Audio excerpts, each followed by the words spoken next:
আমি জানতাম এই প্রশ্নটা আমার কাছে উত্তর দিতে হবে, সো আই ওয়াজ রেডি।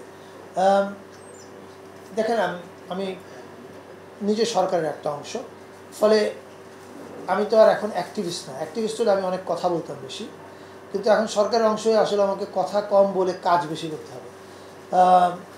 এটার মধ্যে আপনার একটা উত্তর থাকতে পারে। আর দ্বিতীয়ত, আপনি যদি এই মামলাটার ব্যাপারে আমার অনুভূতি বা আমার প্রতিক্রিয়া কী এটা জানতে চান, আমি মনে করি যে ইলিয়াস জাকেরকে আমি পার্সোনালি চিনি। আমি জানি জুলাইয়ের আন্দোলনে উনি জড়িত ছিলেন, ফলে এটা ডিপলি ট্রাবলিং অ্যান্ড ডিপলি ডিস্টার্বিং। কিন্তু আবার বলছি, এটা মামলা করেছে একজন লোক, এটা রাষ্ট্রের পক্ষের মামলা না, সরকারের দেয়া মামলাও না।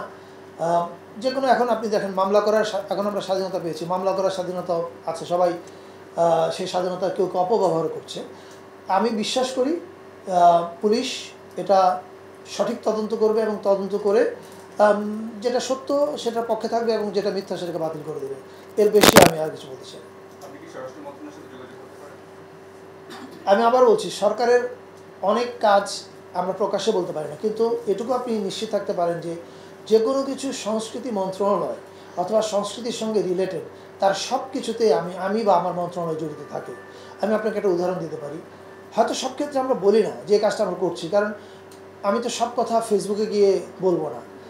কিন্তু আজকে যেটা আপনি প্রশ্ন করলেন, এই কারণে আমি বলছি। যেমন কিছু পরশুদিন হয়তো আপনার সংবাদ দেখেছেন যে টাঙ্গাইলে কোনো একটা পাঠাগার থেকে, অভয়ারণ্য পাঠাগার থেকে বই নিয়ে গেছে।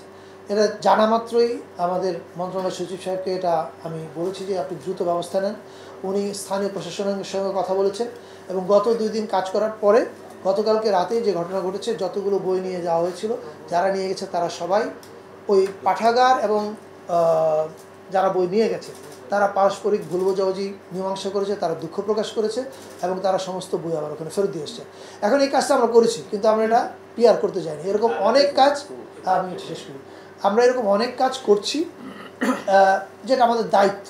এটা পিআর করে মহৎ হওয়ার কোনো প্রয়োজন নেই, যেমন পিআর করে নেই। কিন্তু আপনি আজকে প্রশ্ন করলেন বলে বললাম। জি,